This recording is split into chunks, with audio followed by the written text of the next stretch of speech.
ओम नमः शिवाय। शिव महापुराण तीसरा खंड 20वां अध्याय।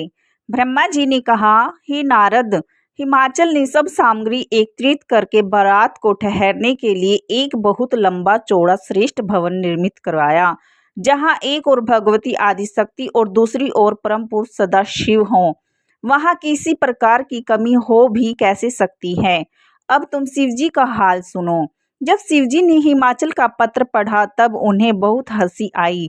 फिर उन्होंने हिमाचल के गर्व को नष्ट करने के लिए यह चरित्र किया कि उन्होंने अपना स्वरूप एक बूढ़े जैसा बना लिया। तदुपरांत अपने बैल को भी बूढ़ा बनाकर उसके ऊपर बैठ गए।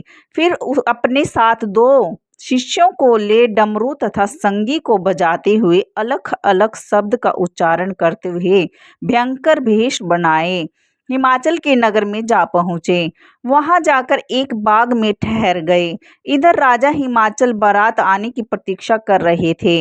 अरस्तु उन्होंने जब संगी को डमरू का नाद सुना तो बहुत से लोगों को बारात देखने के लिए भेजा। वे सब मनुष्य तथा गिरिजा की सहेलियां उस स्थान पर जा पहुंची जहां अवधूत स्वरूप शिवजी बैठे हुए अलग अलग शब्द का उच्चारण कर रहे थे। उन्होंने शिवजी के पास पहुंचकर पूछा, हे योगीराज, तुमने कहीं शिवजी के बारात तो नहीं देखी? यह सुनकर शिवजी ने उत्तर दिया, हम ही गिरिजा के दूल्हा हैं और हम ही बारात हैं। हमारे साथ दो शिष्य के अतिरिक्त और कोई नहीं आया है।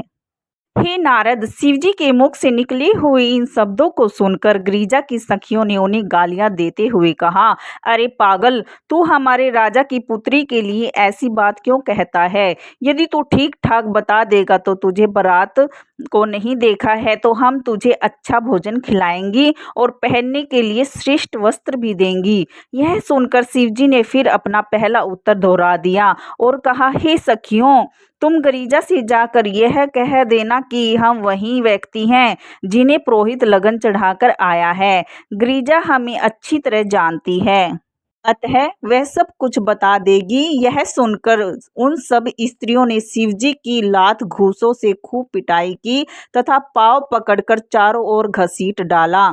इसके बाद उन्होंने नाखून तथा चुटकियों से उनके पवित्र शरीर को जगह जगह काटा।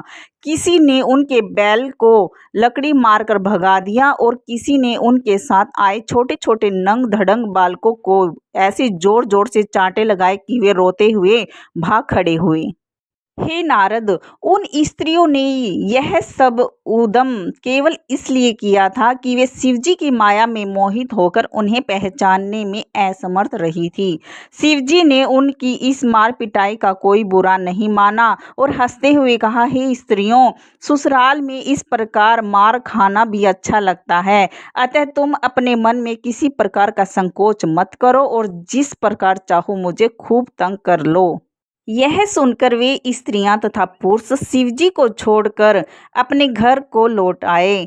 जब वे लोग चले गए तब शुक्र तथा शनिचर देवता तो बाल स्वरूप धारण किए हुए शिवजी के साथ थे तथा बैल उन्हें स्त्रियों ने कुछ देर पहले मारकर भगा दिया था। वे रोते पीटते फिर शिवजी के पास आ पहुँचे। उस समय शिवजी ने हंसते हुए उनसे कहा, तुम लोग अपने मन में कुछ बुरा मत मानो। ससुराल में तो इसी प्रकार का आनंद मिलता है, परंतु जब उन लोगों को शिवजी की इस बात से प्रसन्नता नहीं मिली तब शिवजी ने लौट कर जाती हुई उन स्त्रियों के पीछे अपने झोले में से निकालकर अनेक प्रकार के बुरे छोड़ दिए।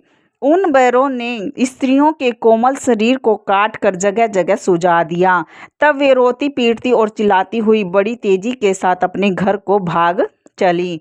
उसी अवस्था में वे सब गिरिजा के समीप जा पहुंची। उनकी इस दुर्गति को देखकर जो स्त्रियों उनके साथ नहीं गई थी वे बहुत प्रसन्न हुई और उन्हें चिढ़ाती हुई पूछने लगी, अरे सखियों, तुम्हारी यह दुर्गति किसने कर दी? गिरिजा भी उनकी हालत को देखकर पहले तो बहुत हंसी, फिर अपनी कृपा दृष्टि द्वारा उन सबको स्वच्छ कर दिया। तदुपरांत उन्होंने पूछा कि यह सब चरित्र कैसे हुआ, वह तुम मुझे बताओ। गिरिजा के इन शब्दों को सुनकर उन स्त्रियों ने संपूर्ण घटना कह सुनाई। तब शिवजी के चरित्र को देख सुनकर गिरिजा हंसने लगी। अगर वीडियो अच्छी लगी तो लाइक करें, सब्सक्राइब करें। धन्यवाद।